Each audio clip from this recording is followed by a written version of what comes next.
आता बातम्या पाहूयात विस्ताराने। शिंदेंनी सुरू केलेली आणखी एक योजना बंद झाल्याची चर्चा आहे। मुख्यमंत्री माझी शाळा सुंदर शाळा योजना बंद झाल्याची चर्चा होतीये।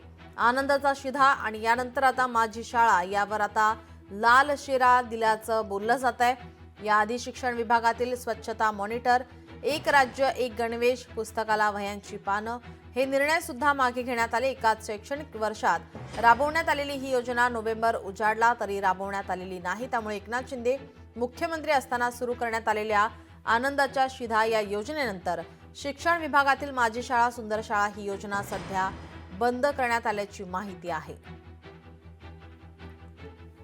आपल्या प्रतिनिधी भाग्यश्री प्रधान आचार्य आपल्या सोबत जोडल्यात। भाग्यश्री, शिंदेंनी सुरू केलेली आणखी एक योजना बंद झाल्याची चर्चा आहे, काय अधिकची माहिती? नक्कीच नीलम, 5 डिसेंबर 2023 ला ही योजना जी आहे माझी शाळा सुंदर नावाने योजना सुरू केलेली होती आणि ही जी योजना आहे ही खरं तर आता बंद झालेली पाहायला मिळते। लाल शेरा त्याच्यावर आलेला आहे। याआधी देखील आपण जर बघितलं तर आनंदाच्या शिधासारख्या अनेक योजना ज्या आहेत त्या बंद केलेल्या पाहायला मिळाल्या। खरं तर लाडकी बहीण या योजनेनंतर अनेक योजनांना त्याचा फटका बसला।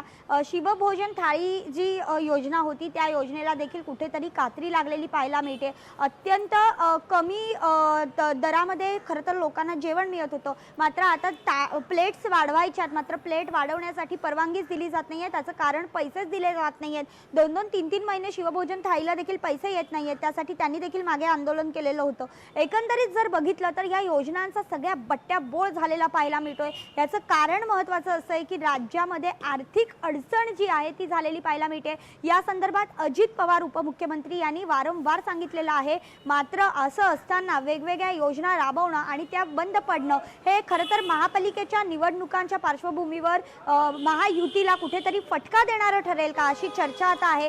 तर ही जी योजना होती माझी शाळा सुंदर या योजनेमध्ये विविध स्पर्धा ज्या आहेत लहान मुलांच्या त्या आयोजित करण्यात आलेल्या होत्या।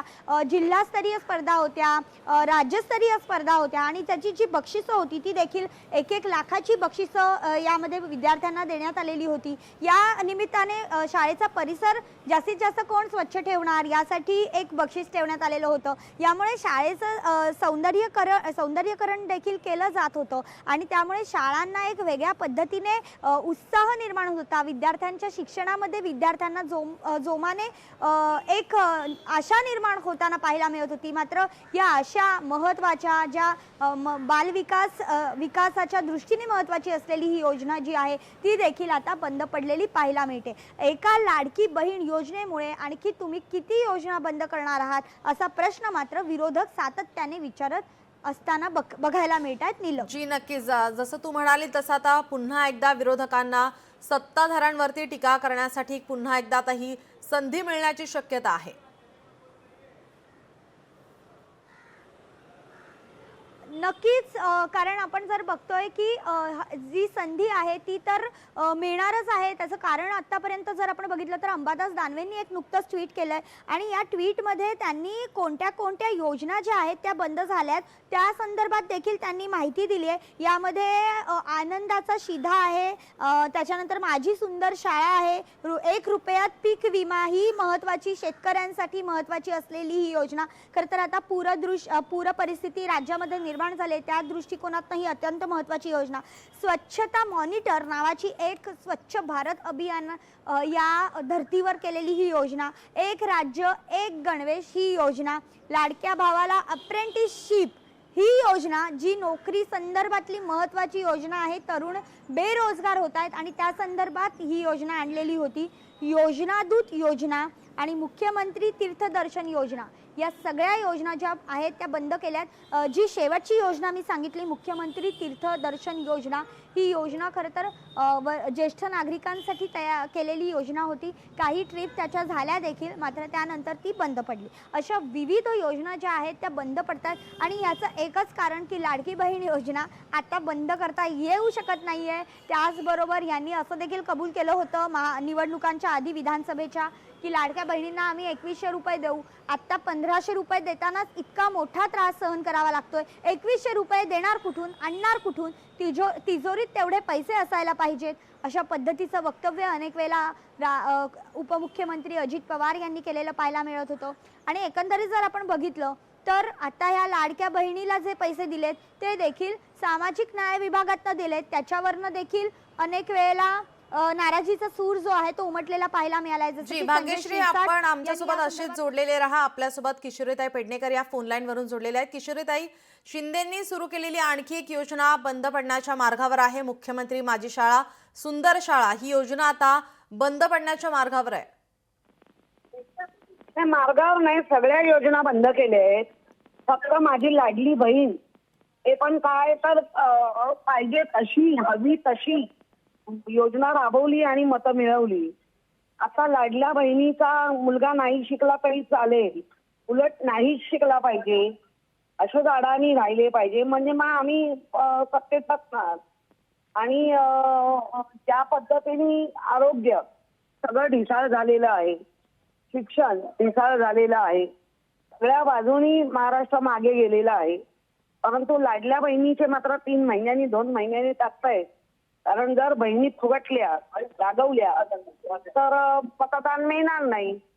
आणि फक्त चांगले नागरिक घडवणे वगैरे हे काही कल्पना नाही, फक्त आणि फक्त लोकशाहीच्या ह्यानी निवडून यायचंय, लोकशाहीची थट्टा करून निवडून यायचंय आणि मतं मिळवायची आहेत। जी नक्कीच, जर पाहायला गेलं तर या योजनेमुळे कुठेतरी जे स्पर्धक आहेत, जे विद्यार्थी आहेत, त्यांना एक संधी होती, मात्र आता ती संधी मिळणार नाहीये ही योजना जर बंद पडली तर। नाही, मुळातच राज्यच कर्जात डुबलंय, त्यामुळे सगळ्याच योजना तुमच्या विधवा महिलांना जे पेन्शन मिळत ती बंद आहे। एकटी महिला ती बंद आहे। मुलांना शाळेच्या कॉलेजच्या मुलांना हे मिळत होतं मानधन काय ते बंद आहे, सगळं बंद आहे। जी आता ती लाडली बहीण पण मला वाटतं या महापालिकेपर्यंत चालेल, नंतर 2.5 वर्ष 3 वर्ष बंद राहील, मग पुढच्या वेळेला चालेल। आणि आमच्या बहिणी पण सगळ्या त्या 1,500 मध्ये इतक्या मतं विकून मोकळ्या होतात। जी जी धन्यवाद किशोरीताई, आपण दिलेले या प्रतिक्रियेसाठी। आपण पाहतो या ठिकाणी शिंदेंनी सुरू केलेली आणखी एक योजना बंद पडण्याच्या मार्गावर आहे अशी चर्चा आता रंगू लागलेली आहे। आनंदाचा शिधा आणि त्यानंतर आता माझी शाळावर आता लाल शेरा पडताना पाहायला मिळतोय। याआधी शिक्षण विभागातील स्वच्छता मॉनिटर, एक राज्य एक गणवेश, पुस्तकाला वह्यांची पानं हे निर्णय सुद्धा मागे घेण्यात आले।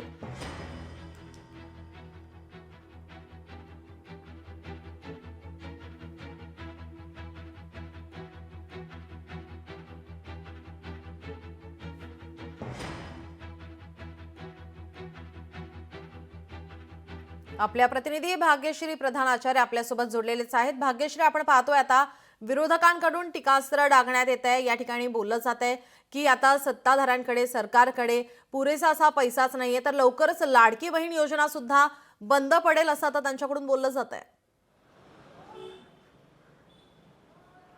नक्कीच नीलम, त्याआधी मी एक क्लिअर करते की ही जी माझी शाळा सुंदर शाळा ही जी काही योजना होती केवळ 1च वर्ष चालली, 1 वर्षाच्या वरती ती योजना चालली देखील नाही। आता यामध्ये आणखीन तुम्ही जो प्रश्न मला विचारताय त्या प्रश्नाचं महत्त्वाचं एक गोष्ट आहे की लाडकी बहीण योजना सध्या यांना बंद करणं अशक्य आहे। याचं कारण आत्ता जर बघितलं तर महापालिका निवडणुका तोंडावर आलेल्या आहेत आणि संपूर्ण राज्यामध्येच वेगवेगळ्या नगरपालिका असतील, महापालिका असतील, नगरपंचायत असतील, याच्या निवडणुका तोंडावर आहेत। या सगळ्या पार्श्वभूमीवर यांनी आधी ज्यावेळेला विधानसभा निवडणुका होत्या त्याआधी सरसकट सगळ्यांना ही योजना लागू केली, त्यानंतर अनेक क्रायटेरिया यामध्ये लागू केले लाडक्या बहिणीमध्ये। त्यामध्ये विविध KYC करा, आधार कार्ड दाखवा, तुम्ही नोकरी करताना केली नाही पाहिजे किंवा करणाऱ्या नाही पाहिजे, अशा पद्धतीने विविध गोष्टी ज्या आहेत त्या त्यांनी आता सुरू केलेले आहेत, नियम घातलेले पाहायला मिळत आहेत। आणि इतकंच नाही तर तरी देखील ज्या लाडक्या बहिणी आहेत त्या 20-1 लाख लाडक्या बहिणी या सगळ्यामध्ये कमी झालेल्या पाहायला मिळाल्या। मात्र तरी देखील राज्यावर इतका प्रचंड मोठ्या प्रमाणात या योजनेचा बोजा आहे की आता नेमकं करायचं काय असा जेव्हा विषय आला त्यावेळी सामाजिक न्याय विभागातनं हे पैसे इथे वळते करण्यात आले आणि त्यामध्ये देखील एक अशी गंमत केली आहे त्यांनी की ही जी योजना आहे सामाजिक न्याय विभागामधनं त्यांनी जे पैसे वळते केलेले आहेत त्यामध्ये श्रावणबाळसारख्या अनेक योजना आहेत तर त्या योजना ज्या आहेत त्या तुम्ही महिला बालविकासमधनंच राबवल्या गेल्या पाहिजेत अशा पद्धतीचं सांगण्यात आलंय म्हणजे या योजनांसाठी वेगळे पैसे काढलेलेच नाही आहेत म्हणजे त्या श्रावणबाळ जी योजना आहे त्या योजनेसाठी सुद्धा लाडकी बहिणीच्या माध्यमातूनच पैसे जाणार आहेत मग नेमकं हे ह्या ज्या काही योजना काढलेल्या आहेत या योजना नेमक्या कोणासाठी आहेत असा जो सर्वसामान्यांचा प्रश्न आहे तो मात्र या सगळ्यामध्ये निलंब कायम असल्याचं पाहायला मिळतंय जी नक्कीच. आपण आता याआधी किशोरीताई पेडणेकर यांची प्रतिक्रिया ऐकली. यावेळी त्या बोलताना असं म्हणत होत्या की आता सध्या आगामी निवडणुका आहेत आणि या निवडणुकीच्या पार्श्वभूमीवर आता सध्या तरी या ठिकाणी या योजना या सुरू राहतील मात्र त्यानंतर सुद्धा या योजना पुन्हा एकदा बंद पडतील असं त्यांनी बोललंय. सध्या भाग्यश्री धन्यवाद आपण दिलेल्या या माहितीसाठी. लोकशाही मराठी ऐका, पहा, जागरूक रहा.